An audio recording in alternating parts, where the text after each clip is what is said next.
Vamos lá. Então, gente, boa noite. Hoje é dia 10, então, de março de 2021. Vamos para a nossa quinta aula, né, consecutiva aí. Nós estamos fazendo aula toda quarta-feira. E hoje o prazer de ter aqui com a gente o Rodrigo Luiz Barbosa Lima, vulgo Ganso, meu colega, grande amigo, formou comigo. Nós lá vamos indo, e Betinho está aí prestigiando também, então nossa turma hoje está bem representada. Para falar para a gente sobre síndrome da apneia obstrutiva do sono, o Matheus que o convidou, né, e coincidentemente Ganso é um grande amigo nosso em comum. Então, Ganso, com a palavra aí, manda ficha, fala um pouquinho para nós aí da apneia obstrutiva do sono. A palavra é sua, meu amigo. Tá ótimo. Tá me ouvindo bem, Breno? Beleza. Tá ok. Se tiver algum problema no áudio ou no vídeo, você me avisa aqui, por favor, tá bom? Eu agradeço o convite, é uma honra muito grande aqui estar junto com o pessoal da equipe de clínica aí do Hospital Mater Dei. E a proposta que o Matheus e o Breno me fizeram é de fazer uma aula mais conceitual sobre a síndrome da apneia obstrutiva do sono. Não vou entrar muito em pormenores, né, da patologia, né, e nuances, é mais uma abordagem geral, tá ok? Acho que a gente tem que introduzir falando um pouquinho sobre os estágios do sono, né? A gente tem 3 estágios do sono chamados de sono não REM, estágios 1, 2 e 3 não REM, e um estágio de sono REM. Então, nós temos 4 estágios do sono, e uma coisa que já chama atenção aqui nesse diapositivo é que, primeira coisa, a necessidade de horas diárias de sono, ela diminui à medida que a gente envelhece. Se a gente pegar aqui à esquerda, né, o recém-nascido, ele dorme 16, 18, 20 horas por dia, sendo que dessas horas, praticamente metade desse tempo, ele está em sono REM. Quando a gente pega um adulto aqui de meia idade, a gente vê que a necessidade média de horas de sono é da ordem de 7, 8 horas, dos quais em torno de 25% desse tempo total de sono, o paciente está em sono REM. Bom, e o que é a síndrome da apneia obstrutiva do sono? Ela é uma síndrome que é caracterizada por eventos recorrentes de obstrução das vias aéreas superiores durante o sono, e por ser uma síndrome, isso é associado a sinais e sintomas. Então, o indivíduo ele vai dormir, ocorre uma série de fenômenos que tendem a aumentar a colapsibilidade das vias aéreas superiores, culminando com uma dificuldade de passagem do ar. Neste momento, existe uma vibração chamada de ronco, e, por fim, culmina com a obstrução completa dessa passagem do ar, o que é a apneia obstrutiva do sono. Como que a gente avalia isso nos exames de polissonografia? Existem sensores de detecção de fluxo aéreo. Vocês estão vendo a setinha quando eu mexo aqui no mouse, Breno? Estamos sim, Ganso. Está dando para ver. Então, tá bom. Existem sensores de detecção de fluxo nas vias aéreas superiores e a gente tem sensores que detectam movimentos torácicos e movimentos abdominais. Então, se o indivíduo está lá dormindo e o ar está entrando e está saindo, entrando e saindo da via aérea superior, e em determinado momento cessa-se esse movimento de entrada e saída do ar, e o indivíduo continua tendo movimento torácico e movimento abdominal, como a gente vê mais aqui abaixo, a gente diz que o indivíduo está tendo uma apneia obstrutiva. Se, concomitantemente, essa cessação desses movimentos, dessa entrada e saída de ar, houvesse também a cessação de movimento torácico e abdominal, dir-se-ia que o paciente estaria vivenciando uma apneia de origem central. Isso diferencia, então, as duas condições. Mas existe um outro tipo de evento, além da apneia propriamente dita, que é a hipopneia do sono. O que é a hipopneia? Diferentemente da apneia obstrutiva, que está aqui em cima, na hipopneia mantém-se um fluxo de entrada e saída de ar. Na verdade, é uma redução de pelo menos 30% da amplitude em que se observava essa entrada e a saída de ar. Essa redução ela é o suficiente para causar ou uma dessaturação de pelo menos 3 pontos no oxímetro, ou seja, o indivíduo estava saturando 98, cai a saturação para 94, ou essa diminuição de fluxo de ar leva a um microdespertar. Então, ou seja, a gente tem duas consequências que nos permitem estagiar e laudar um evento de hipopneia, a dessaturação ou microdespertar, que a gente consegue detectar no eletroencefalograma durante o exame da polissonografia. E existe um outro evento obstrutivo, que é o despertar associado ao esforço respiratório, também conhecido como HERA. Aqui existe uma redução que não chega a 30%. De fato, o que a gente vê é um achatamento da curva de fluxo aéreo, mas esse achatamento, ele é capaz, essa dificuldade de respiratória é capaz de fazer um indivíduo que tem um limiar para despertar mais baixo, ele acaba despertando. Isso, inclusive, levou um autor muito consagrado em medicina do sono, chamado Christian Glenot, a descrever uma outra síndrome, que é a síndrome da resistência de vias aéreas superiores durante o sono, em que os indivíduos têm sonolência diurna, têm um aumento do esforço respiratório durante o sono, mas não se configuram nem as apneias, que é aquela redução de pelo menos 90%, nem a hipopneia, que é uma redução de pelo menos 30%. Geralmente, isso acomete indivíduos mais jovens e menos obesos. Então, a gente vê que a miríade de eventos obstrutivos passíveis de ocorrer durante o sono variam desde o ronco primário, que simplesmente é uma vibração da via aérea superior, passando pelo despertar associado ao esforço respiratório, a hipopneia e a apneia. E a tendência é que, ao longo do tempo, o indivíduo que é um roncopata primário, ele passe a desenvolver, ao longo dos anos, a síndrome da apneia obstrutiva do sono. E, eventualmente, isso modifica de uma noite para outra. Às vezes, um indivíduo que só é um roncopata primário, numa noite que ele ingere bebida alcoólica mais excessivamente, relaxa-se mais as vias aéreas superiores, e naquela noite ele pode ter uma apneia até grave. E por que ocorre esse colapso das vias aéreas superiores durante o sono? Na verdade, o que ocorre é um desequilíbrio entre as forças que evitariam um colapso dessa via aérea durante o sono e as forças que promovem o colapso dessas vias aéreas superiores durante o sono. E quais seriam essas forças? O que promove o colapso das vias aéreas superiores durante o sono? O primeiro fato é a pressão negativa durante a inspiração. A nossa inspiração, a gente lembra lá da fisiologia, né, o evento, a inspiração é um evento ativo, em que o nosso diafragma se rebaixa, negativa-se a pressão dentro do tórax, e essa negativação da pressão intratorácica seria capaz de favorecer o colapso das vias aéreas superiores. É como se a gente imaginasse o seguinte exemplo. Imagina que eu tenho aqui um tubo de PVC, e do outro lado, na minha outra mão, um tubo de PVC, e interligando esses dois tubos de PVC, eu tenho um balão, uma bexiga de borracha. Imagina que de um lado de um tubo de PVC, eu acoplo uma bomba de encher pneu de bicicleta, por exemplo, e faço um vácuo, uma pressão negativa. Onde que vai colapsar? Nos tubos de PVC ou na bexiga de borracha? Vai ser na bexiga de borracha, porque toda vez que você tem uma estrutura colapsável entre duas estruturas rígidas, ao se negativar a pressão, você vai colapsar nessa parte mais colapsável.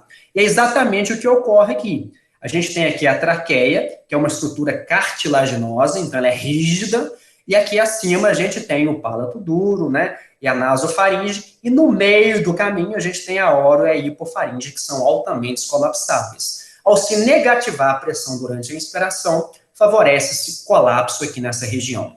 Outros fatores que promoveriam o colapso dessa via aérea é a pressão positiva extraluminal, né, pela própria deposição de gordura do indivíduo obeso. Se o indivíduo tem uma mandíbula pequena, né, ele é retrognato, o espaço para o ar passar aqui atrás da língua é infinitamente menor, favorecendo que ocorra o colapso de maneira mais precoce. E quais seriam as forças que impediriam o colapso dessa via aérea superior durante o sono? A principal delas é a musculatura dilatadora da faringe, principalmente o músculo genioglússeo. Como que funciona a ação do músculo genioglússeo, né? Aqui nesse gráfico a gente consegue ver como que isso funciona perfeitamente. À medida que se negativa a pressão intratorácica, aqui para a esquerda, em centímetros de água, se o indivíduo tem uma musculatura dilatadora da faringe que funcione de maneira adequada, ele ativa a atividade eletromiográfica dessa musculatura dilatadora da faringe, e ele não tem como um indivíduo apneico, né, como a gente vê aqui, e aí eu já vou entrar num conceito que é o IA, que é o índice de apneia e hipopneia, que é a quantidade de eventos de apneia ou hipopneia por horas de sono, então aqui mostrando, aqui na parte mais escura aqui do gráfico, um indivíduo com um IEH de 52 apneias por hora. O que ocorre com esse indivíduo é que, à medida que se negativa a pressão intratorácica, a musculatura dilatadora da faringe não acompanha essa atividade e dilata essa via aérea, então forma-se e permite-se o colapso. Outros fatores que evitariam o colapso dessa via aérea é a própria tração longitudinal dos pulmões durante a inspiração. Quando a gente inspira, os nossos pulmões se deslocam caudalmente e, consequentemente, desloca-se, traciona-se a via aérea superior, fazendo com que uma estrutura colapsável se torne menos colapsável. Então, do desbalanço, né, dessas forças que promoveriam o colapso ou evitariam o colapso, associada a isso a questões de transição durante o estágio de vigília para o sono, com prejuízo de reflexos, perda do drive ventilatório da vigília. Então, se o indivíduo tem uma boa atividade na musculatura dilatadora da faringe, ele tem uma estabilidade ventilatória e ele não tem a apneia obstrutiva do sono. Agora, se ele perde essa eficiência da musculatura dilatadora da faringe, ele passa a ter, então, uma instabilidade dessas vias aéreas superiores, ele passa a ter, então, a apneia obstrutiva do sono, que vai ser mais grave se o indivíduo for mais idoso. Por quê? Pela própria flacidez inerente à idade, né? À medida que nós envelhecemos, nós nos tornamos mais flácidos. Se ele for mais obeso, né? A gente viu que a obesidade, né? A tração longitudinal dos pulmões traciona a via aérea superior, impedindo o seu colapso. Então, se o indivíduo for muito obeso, o abdômen não deixa o diafragma dele rebaixar, o pulmão não se desloca caudalmente e colapsa com mais facilidade, além da deposição de gordura nas vias aéreas superiores. Trauma de vias aéreas superiores, o próprio atrito do ar, passando com dificuldade do ronco, isso leva a edema, favorecendo ainda mais o colapso e obstrução da via aérea superior. Retenção de fluidos, né, aqueles nossos pacientes com insuficiência cardíaca, ficam lá sentadinhos ou em pé durante o dia, acumula-se, né, líquido nos membros inferiores, ao deitarem e assumirem a posição horizontal, há uma redistribuição de fluidos, e essa redistribuição de fluidos para a região cefálica, né, cervical, atuaria como fator obstrutivo. O indivíduo com volume pulmonar reduzido, existe uma teoria que apregoa que, de fato, o que leva a essa ineficiência da musculatura dilatadora da faringe é uma doença neuromuscular. Parece que a própria vibração do ronco, imagina isso ocorrendo todas as noites, 7, 8, 9 horas, ao longo de décadas, essa vibração, ela alteraria, danificaria receptores locais, de modo que isso levaria a uma doença neuromuscular, dos mesmos moldes que um trabalhador de britadeira tem, ou trabalhar horas e horas com aquela trepidação. Essa danificação desses receptores ao longo dos anos pode fazer com que o indivíduo passe a ter apneia. Então, um indivíduo que hoje ele é um roncopata primário, ele só ronca e não tem apneia, ele vai ter mais chance de, ao longo dos anos, passar a ser um indivíduo apneico. Então, ou seja, por tudo isso que a gente descreveu, o indivíduo começa a dormir, por esse desbalanço, oclui-se a via aérea superior, cessa-se o fluxo aéreo, culminando com um evento de apneia, de cessação de fluxo aéreo propriamente dito. Nesse momento ocorre uma queda da saturação e a única maneira dele sair desse evento obstrutivo é ter um microdespertar. O que é um microdespertar? É um evento de despertar breve, que dura 0,5 a 1,5 segundos. O indivíduo não vai se lembrar desse microdespertar no dia seguinte, mas ele vai reabrir as vias aéreas, né? Todo mundo conhece algum paciente ou tem algum familiar e a gente vai vendo que ele vai roncando, quando vê ele parece que ele engasga e faz esforço para reabrir, quando vê ele faz e reabre aquela via aérea. A gente chama isso de ronco ressuscitativo.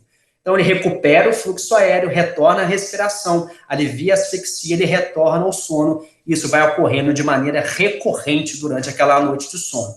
Então é um indivíduo que ele sabe dormir e ele sabe respirar. Ele só não sabe fazer as duas coisas ao mesmo tempo. Quando ele vai dormir, ele fecha a garganta e a única maneira dele sair dessa encrenca é tendo um micro despertar. Bom, e quais locais são passíveis de se obstruir durante eventos obstrutivos de apneia do sono? Vai depender, obviamente, da compleição anatômica de cada paciente. mas de uma maneira geral, os sítios mais passíveis de serem obstruídos são os espaços aqui atrás do palato mole, chamado espaço retropalatal, ou aqui atrás da língua, chamado de espaço retrolingual. Bom, e é comum essa condição, a apneia obstrutiva do sono. Eu trouxe aqui um trabalho, né, que ele foi publicado na época que eu estava fazendo a minha pós-graduação em São Paulo, lá no Instituto do Sono, que foi o EpiSono. Foi um trabalho em que, na cidade de São Paulo, eles, de maneira randomizada, pegaram uma amostragem da população de São Paulo, e não eram pacientes que estavam procurando serviço de sono, o contato era feito por telefone das várias zonas de São Paulo, Zona Sul, Zona Norte, Zona Leste, etc., e indivíduos eram convidados a serem submetidos a um exame de polissonografia. Então, o trabalho conseguiu pegar uma amostra de 1.042 pacientes, e eles foram bastante proporcionais a questões etárias da população de São Paulo. Então, ou seja, se na cidade de São Paulo existia 10% da população acima de 70 anos, a amostragem teria que ter 10% acima de 70 anos. Então, ou seja, foi um trabalho que se tentou realmente avaliar, de fato, a prevalência de apneia obstrutiva do sono numa cidade que, de certo modo, representa o Brasil pelo grande fluxo migracional que a mesma recebe. E o que o trabalho mostrou? Que se a gente considerar índice de apneia e hipopneia acima de 5 por hora, nós teríamos uma prevalência total de 33% da população da Grande São Paulo. Ou seja, de cada 3 pessoas, uma teria apneia obstrutiva do sono. Essa prevalência é maior nos homens, 40,6 contra 26,1 nas mulheres. Ela aumenta essa prevalência de acordo com a idade, e sendo que nas idades mais novas a prevalência dos homens é infinitamente maior, por questões hormonais, as mulheres têm uma proteção do colapso da via aérea superior em idades mais jovens, mas após a menopausa, olha aqui, muitas vezes elas até superam os homens, igualam os homens após o período da menopausa. Esse trabalho fez uma regressão, né, para mostrar o risco. Então, você ser homem aumenta 4,1 vezes o seu risco de ter apneia comparativamente a uma mulher. Ter entre 60 e 80 anos aumenta 34 vezes o seu risco de ter apneia comparativamente pessoas entre 20 e 29 anos. E por aí vai. Ser obeso aumenta também 10,5 vezes, etc. Então, a gente tem sintomas noturnos e sintomas diurnos que nos favorecem mais ou menos o diagnóstico de apneia obstrutiva do sono. Dentre os sintomas noturnos, o mais cardinal é o ronco noturno, lembrando que até 60% dos pacientes não relatam ronco durante as apneias, durante a anamnese. Um outro sintoma bastante preditor de diagnóstico é a apneia testemunhada pelo cônjuge. Hoje, com os iPhones, eles já chegam aqui no consultório, já filmam o parceiro ou a parceira roncando, tendo apneia. Isso não prediz gravidade, mas é um dado que prediz bastante o diagnóstico, né? Outras queixas são de engasgo durante o sono, sufocamento, né? As mulheres queixam muito de insônia. Eu estou perdendo o sono, eu acordo durante a madrugada e não consigo dormir mais. E outros sintomas são noctúria, enurese noturna, sudorese pelo esforço para reabrir aquela via aérea, refluxo gastroesofágico, né, ao se negativar a pressão intratorácica, favorecendo o refluxo, e por aí vai, né? Em relação a sintomas diurnos, o que se questiona é quem é o vilão da história que leva a uma pleiade de sintomas diurnos. Será que são as hipoxemias intermitentes que ocorrem durante a noite daquele paciente apneico, uma vez que a saturação cai, dali normaliza, dali a pouco cai novamente, em seguida normaliza? Ou é a fragmentação do sono, impedindo que aquele sono se aprofunde, fazendo com que o indivíduo tenha sonolência diurna excessiva? Então, a gente tem realmente que questionar em relação à sonolência diurna excessiva. É uma causa importante, é um sintoma importante nos pacientes com apneia obstrutiva do sono, embora a apneia do sono não é a maior causa de sonolência diurna excessiva. Hoje em dia, a privação crônica de sono, né, os meios eletrônicos, a luz artificial, tem feito com que as pessoas durmam cada vez menos, né? Ela pode ser acessada de uma maneira subjetiva por questionários, um dos mais validados é a escala de sonolência de Epworth, em que a gente pergunta o indivíduo, em relação às últimas 4 semanas, se ele teria chance ou não de cochilar em determinadas situações. são essas 8 situações aqui, sentado e lendo, assistindo TV, sentado em lugar público, e por aí vai. Se ele diz que não tem chance de cochilar, você apregou 0, como a nota dele. Se ele fala que tem uma chance de cochilar, você faz uma segunda pergunta. Seria uma chance pequena, média ou grande? E aí, respectivamente, você atribui 1, 2 ou 3 pontos. Então, a pontuação pode variar de 0, se ele responder chance nenhuma para essas situações, até 24 pontos, e considera esses indícios de sonolência diurna excessiva o indivíduo que tem escala de sonolência de Epworth maior do que 10. Outros sintomas diurnos são fadiga, déficit de memória, concentração, transtorno de humor, cefaleia matinal, tem muita correlação com dessaturações durante o sono. No exame físico, né, a gente vai procurar avaliar principalmente a obesidade, principalmente aquela obesidade central, abdominal, né, é mais prevalente no sexo masculino. A gente vai atrás de anormalidades crânio-faciais, avalia se tem sinais de obstrução nasal, calcula o IMC, usa as fitas métricas, né, para medir a circunferência do pescoço, ele está aqui do meu lado no consultório, né, tem que ter o tempo todo. Isso tudo tem uma boa correlação com a apneia, né. A gente faz uma avaliação esquelética facial, a gente coloca o indivíduo de perfil e a gente avalia a distância que o queixo está retroposicionado em relação aqui ao ponto mais inferior do lábio inferior. O normal é que essa distância seja no máximo de 2 milímetros. Mas a gente tem aqui à esquerda os indivíduos com uma retrognatia importante, né, como o paciente dessa foto, em que de fato o que ocorre é que o espaço para o ar passar atrás da língua desse indivíduo é muito estreito, fazendo com que ele obstrua com mais facilidade. Uma outra estratégia é avaliar a oclusão dentária desses pacientes. A gente pede que o indivíduo faça uma cooptação entre a arcada dentária superior e a arcada dentária inferior, e o ideal é que o indivíduo tenha uma oclusão bastante proporcional entre as duas arcadas, é a classe 1, seria o indivíduo que estaria mais protegido de eventos de apneia. Temos a classe 2, como aqui no exemplo à direita, é o indivíduo com retrognatia, em que a mandíbula ela é retroposicionada, diminuindo-se o espaço atrás da língua para o ar passar. E existe o classe 3, né, que é o prognato, é o indivíduo que tem o queixo mais para frente. Alguém poderia estar perguntando agora, mas esse indivíduo que tem o queixo mais para frente, ele não estaria, de certo modo, protegido de obstruções atrás da língua? Teoricamente, sim, mas, de fato, muitas vezes o indivíduo ele é prognato, porque, na verdade, o que ele tem é uma maxila retroposicionada. Eu disse aos senhores que os sítios mais passíveis de obstrução são atrás do palato mórbido ou atrás da língua. Muitos desses indivíduos têm uma grande pleiade de obstruções retropalatais, atrás do palato mórbido. Nos indivíduos de ascendência asiática, esse é o perfil esquelético facial que a gente vivencia mais comumente na prática. A gente avalia a visualização das vias aéreas superiores através de uma escala chamada de Mallampati modificada. A escala de Mallampati, muitos de vocês conhecem, é uma escala que os anestesistas utilizam para predizer dificuldade de intubação orotraqueal. A gente utiliza a mesma escala, a única diferença é que a gente não pede que o paciente ponha a língua para fora. Ou seja, o indivíduo ele abre a boca com a língua relaxada e, a depender do que a gente consegue visualizar da orofaringe, a gente estadia esse Mallampati modificado em graus 1, 2, 3 e 4. O grau 1, quando a gente vê praticamente toda a orofaringe, igual ao grau 4, quando a gente vê somente o palato duro, grau 3, quando você vê somente a base da úvula. Esses, obviamente, são as opções que têm maior chance de obstrução.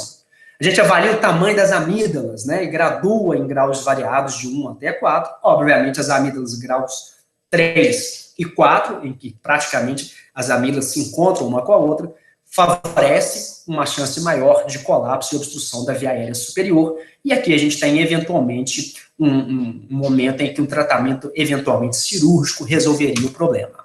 Uma outra coisa que chama atenção nos pacientes com apneia obstrutiva do sono é a grande correlação entre a apneia obstrutiva do sono e doença cardiovascular. A pergunta que se faz é a seguinte: será que, de fato, a apneia favoreceria a doença cardiovascular? Ou simplesmente as duas têm fatores de risco em comum, sexo masculino, obesidade, idade? De fato, a tendência que se tem hoje na literatura é de acreditar que uma coisa predisporia a outra. A gente vê que, dentre os indivíduos hipertensos, né, 35% tem apneia, né? Se for uma hipertensão refratária, 70% desses indivíduos têm apneia do sono, e por aí vai. Fibrilação atrial, 50%, insuficiência cardíaca, 50%. E de que modo a apneia obstrutiva do sono afetaria o sistema cardiovascular? Vou convidar vocês a observarem aqui os traçados aqui de um exame real, né, de uma época de uma polissonografia, né? Eu estou vendo aqui o sensor de fluxo aéreo, a gente consegue ver que o ar está entrando e saindo, quando vê, esse ar para de entrar e sair, mantendo-se aqui movimento torácico e movimento abdominal. Aqui a gente tem um canal de sensor do ronco. Observem os senhores que no momento que o indivíduo faz a apneia obstrutiva, ele não ronca. E aqui ele tem um despertar, que é o ronco ressuscitativo. Ele volta a ter um ronco, e de uma maneira um pouco atrasada, aquele evento obstrutivo leva a uma dessaturação. A primeira teoria é que essas quedas cíclicas da saturação e aumentos cíclicos dos níveis de gás carbônico, isso atuaria, né, a hipoxemia intermitente, ela é mais deletéria em termos de liberação de substâncias pró-inflamatórias do que uma hipoxemia persistente. E essa liberação de substâncias pró-inflamatórias levaria a doença endotelial, favorecendo, então, a doença cardiovascular. Uma outra explicação seria que os microdespertares, ao ativarem naquele momento do ronco ressuscitativo, a gente tem uma liberação, uma ativação do sistema nervoso simpático, isso atuaria a médio prazo como fator desencadeante para a apneia obstrutiva do sono. E uma terceira explicação é que quando o indivíduo obstrui a via aérea superior durante o sono, na tentativa de se reabrir essa via aérea com aquele ronco ressuscitativo, ele negativa ainda mais a pressão intratorácica. Tem trabalhos mostrando que, neste momento, a pressão intratorácica chega a casa de até 50, 60 centímetros de água. Isso faz com que uma maior quantidade de sangue chegue ao lado direito do coração, e o ventrículo esquerdo, pelo tamanho da pressão negativa intratorácica, ele passa a ter que fazer uma força contrátil infinitamente mais vigorosa para ejetar o sangue na aorta. Isso levaria a médio prazo à hipertrofia de ventrículo esquerdo e, consequentemente, a doença cardiovascular. Em relação à hipertensão arterial sistêmica, tem trabalhos já antigos, da década de 90, como esse trabalho lá do grupo canadense, em que eles pegaram cachorros, eram cachorros jovens, não obesos, saudáveis. O que eles fizeram foi um experimento em que eles traqueostomizaram esses cãezinhos, esses pobres desses cachorros. Esses cachorros, então, eles iam dormir, e quando eles dormiam, eles ocluíam a traqueostomia para se fechar a via aérea. Esses cachorros eram monitorizados no eletroencefalograma, isso gerava, então, uma queda da saturação com consequente despertar, e ao se despertar, automaticamente se reabria a cânula de traqueostomia. O que eles observaram em relação ao comportamento da pressão arterial diurna desses pacientes é que em algumas semanas após o experimento, esses cães passaram a ficar hipertensos durante o dia. Ao se cessar o experimento, ao parar de fazer esse experimento, a pressão voltou ao normal. Um grupo controle de cães eram acordados na mesma intensidade por estímulo sonoro, ou seja, para fragmentar o sono desses cães. O que se observou nesse grupo de cães acordados por estímulo sonoro foi que o aumento de pressão arterial durante o dia foi infinitamente menor. De modo que, em relação à hipertensão arterial sistêmica, parece que o grande vilão da história são as quedas cíclicas da oxigenação durante o sono. De modo que já no 7º joint, né, que é o guideline de hipertensão arterial sistêmica, né, já se orienta que se avaliem causas possíveis de hipertensão arterial sistêmica. Qual é a primeira que eles colocam lá? A apneia do sono. E a gente está cansado de ver gente aí na prática clínica pedindo Doppler de artéria renal, dosagem de metanefrina sérica, urinária, né, pesquisando outras condições, e às vezes o paciente está na frente dele com perfil muito típico, clínico de apneia obstrutiva do sono, e muitas vezes deixando de fazer o diagnóstico de uma condição infinitamente mais prevalente. Existem questionários, né, que avaliam maior ou menor propensão de se ter apneia do sono. Um dos mais utilizados é o Stop Deng, né, que é aforisma de snore, tired, observed apnea, pressure, BMI, de índice de massa corpórea, age, de idade, neck, de circunferência cervical, e G, de gênero masculino. Existe o questionário de Berlim. Então, existem ferramentas que, na prática clínica, a gente pode aplicar diante do paciente para se avaliar se esse paciente tem maior ou menor chance de ser um paciente portador de apneia do sono e encaminhá-lo para algum exame que confirme o diagnóstico, né? E dentre os exames, o exame padrão ouro é a polissonografia de noite inteira no laboratório do sono, em que o indivíduo é monitorizado, né, com eletroencefalograma para se estagiar os diversos estágios do sono, cinta torácica, cinta abdominal e por aí vai. E a gente autoriza, né, a gente fecha o diagnóstico se esse indivíduo tem o índice de apneia de pelo menos 5 por hora associado a sinais e sintomas, ou de pelo menos 15 apneias ou hipopneias por hora de sono, independente de se ter sinais e sintomas. Além da polissonografia dada de noite inteira, existem outros tipos de métodos diagnósticos para uma doença que é tão prevalente. A gente nunca vai ter leitos de polissonografia suficientes para se diagnosticar a apneia obstrutiva do sono numa condição que é tão prevalente na população mundial, né? Existe uma estratégia que é a polissonografia, chamada polissonografia do tipo split night. Isso, na verdade, é uma estratégia para se tentar diminuir custos, principalmente em pacientes que não têm plano de saúde e vão arcar com o custo de uma polissonografia, né? O que é split night? Noite partida, igual banana split, não é banana partida, então split night é mais ou menos a mesma coisa. Quando você pede uma polissonografia do tipo split night, o técnico vai orientar o paciente o seguinte: olha, vamos começar o seu exame, e se a gente perceber que você está tendo apneia durante as primeiras horas de sono, nós já colocaremos um CPAP para se tentar atingir uma pressão efetiva terapêutica. Então, ou seja, uma maneira de se tentar diminuir e facilitar custo. Existe a polissonografia completa domiciliar, que é um registro completo com eletroencefalograma, do mesmo jeito que é feito no laboratório, mas é feito na casa do indivíduo, para se evitar mobilização, mais para indivíduos que têm dificuldade de mobilidade. E existe um método bastante interessante, que é a chamada polissonografia do tipo 3, que é simplesmente a monitorização cardiorrespiratória. Como que ela funciona?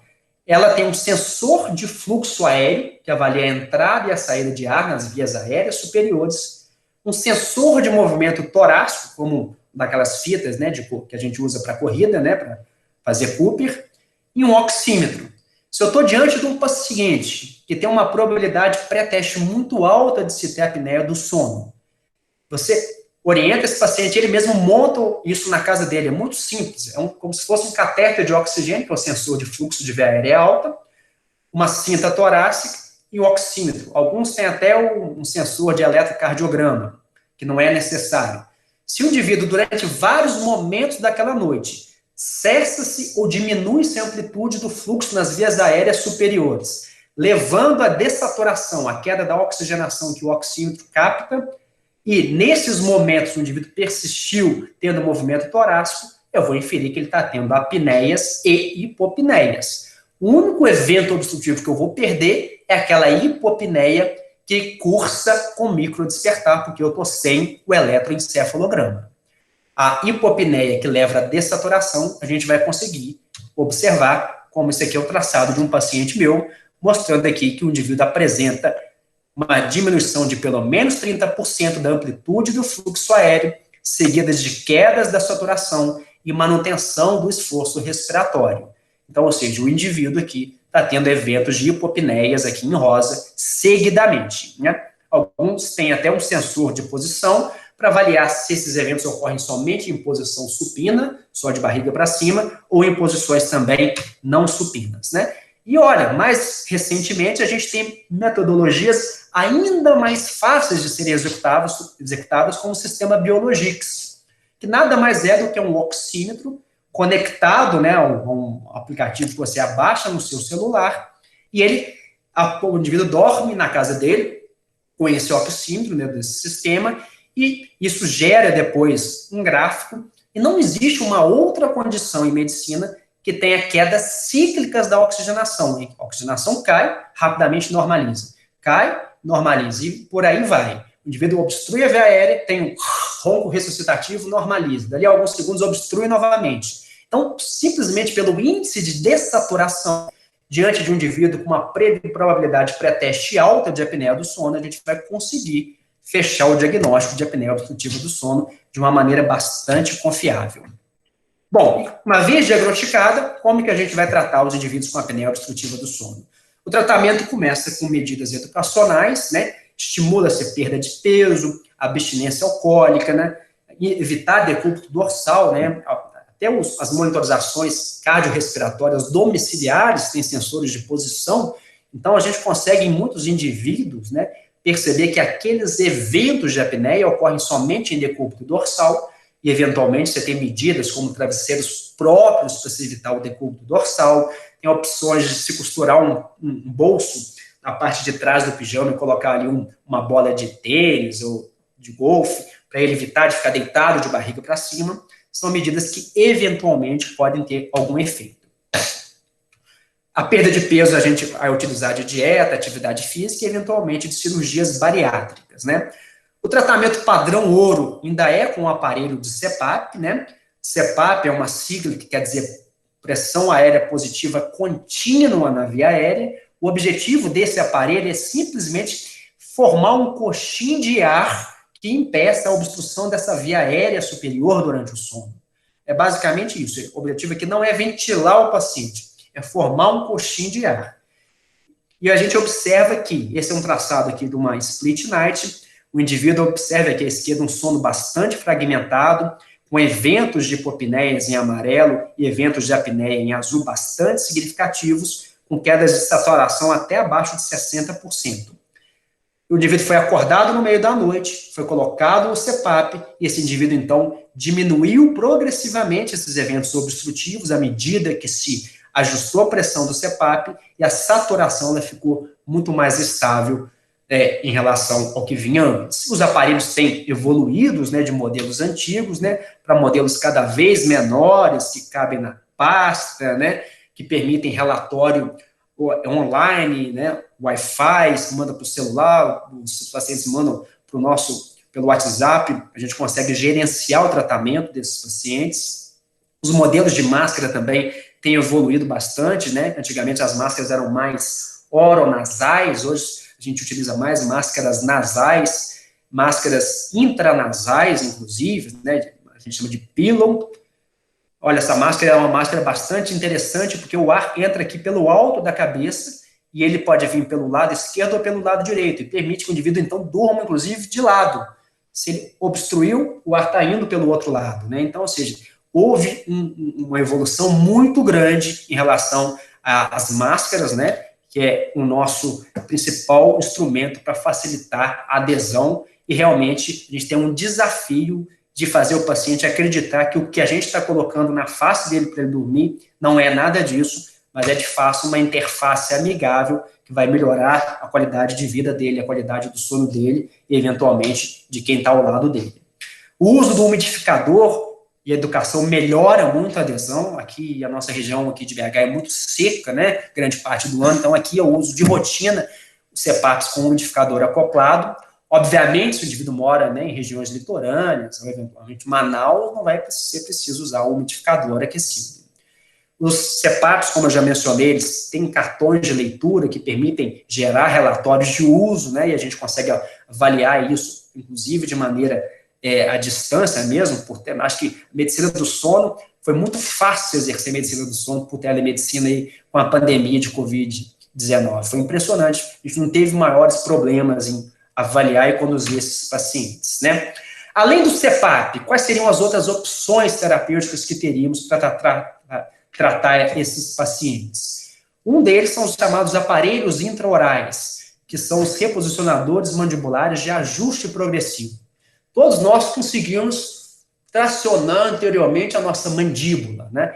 Isso aumentaria o espaço para o ar passar ali atrás da língua. Obviamente, esse ajuste, esse avanço, ele tem que ser lento. Se a gente avançar muito numa noite só, o indivíduo vai acordar com dor da articulação temporomandibular, vai pegar aquele aparelho, jogar no chão e nunca mais vai usar.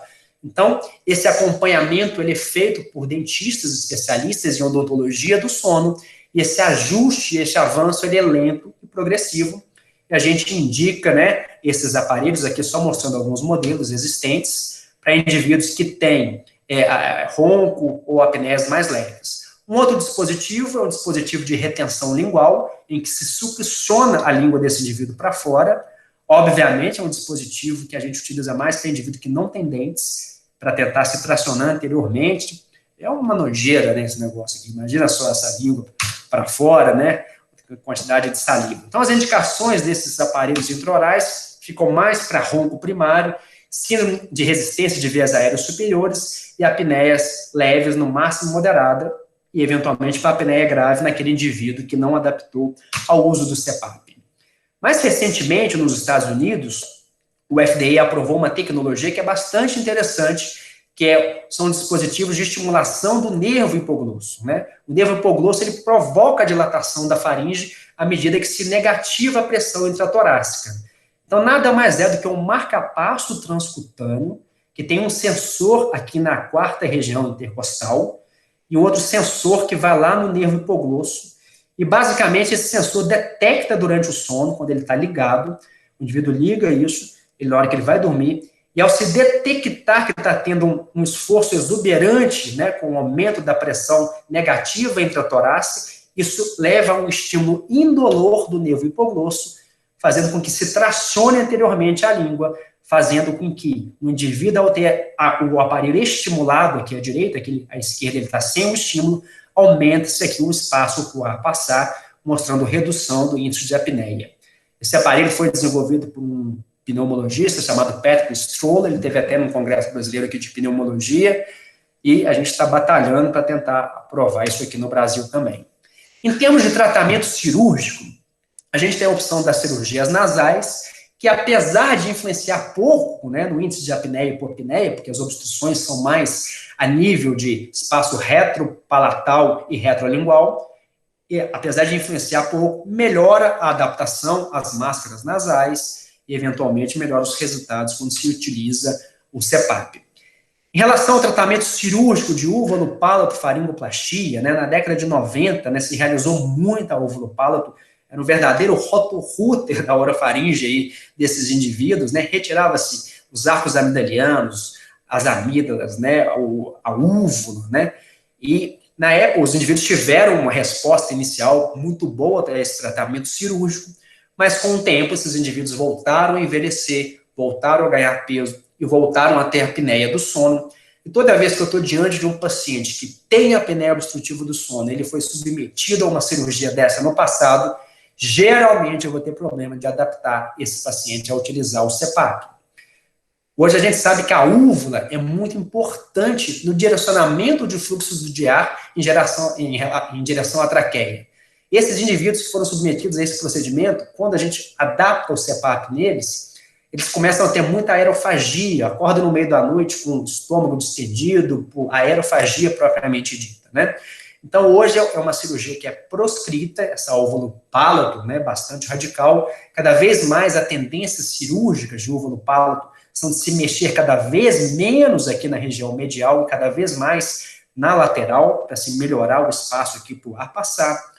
E as complicações podem ser de mudança de voz, insuficiência velofaringe com estenose velofaringe, ou seja, o indivíduo vai beber alguma coisa, aquilo sai pelo nariz, e, obviamente, infecção, mudança de voz, disfagia, dor persistente, e por aí vai. Uma outra opção cirúrgica é o avanço maxilomandibular. É uma cirurgia que é realizada por cirurgiões bucomaxilofaciais, junto com o pessoal da cirurgia plástica. O que de fato é feito nesses indivíduos é uma fratura de face. Quebra-se aqui ao nível de maxila, quebra-se aqui a mandíbula, né? Põe-se um preenchimento de modo de se tracionar anteriormente toda a mandíbula e maxila desses indivíduos, né? Obviamente, aquele indivíduo que tem alteração ortognática, alteração anatômica grave, né? Aquele queixo lá Noel Rosa, né? Ele vai ter melhoria da sua apneia e, eventualmente, vai ficar esteticamente até mais bem apresentável, digamos assim, né? É uma cirurgia que é uma pedreira, o indivíduo vai ficar algumas semanas alimentando a base de canudinho no pós-operatório, não é uma cirurgia para a gente indicar de rotina no nosso paciente aí de 50 anos, hipertenso, com cardiopatia, não é uma cirurgia que a gente indique de rotina. E, por fim, tem a traqueostomia, que, lembra lá no início, quando eu disse que toda vez que você tem uma estrutura colapsável entre duas estruturas rígidas, ao se negativar a pressão, você vai colapsar na parte colapsável. Com a traqueostomia, eu tiro a estrutura colapsável da jogada. Eu tenho uma cânula que vai direto para uma estrutura rígida, que é a traqueia, e, obviamente, o indivíduo, então, não vai ter a apneia obstrutiva do sono.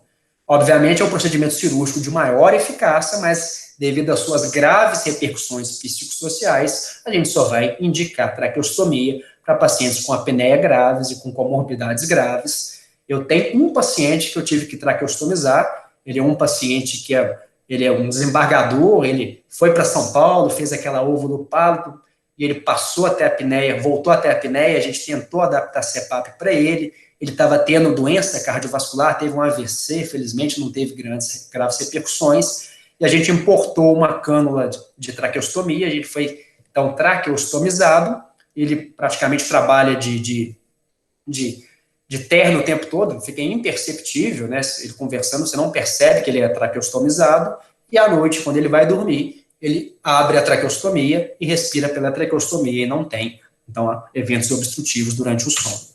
Então, é basicamente isso que eu queria iniciar do assunto para vocês. Eu sei que ficou um pouco extenso, né? A ideia era avaliar conceitos gerais, né? Mas eu acho que a gente ficou mais ou menos no tempo aí preconizado, aí, algo entre 40 e 50 minutos. E eu fico à disposição para eventuais perguntas aí, ou comentários. Fico bastante à disposição.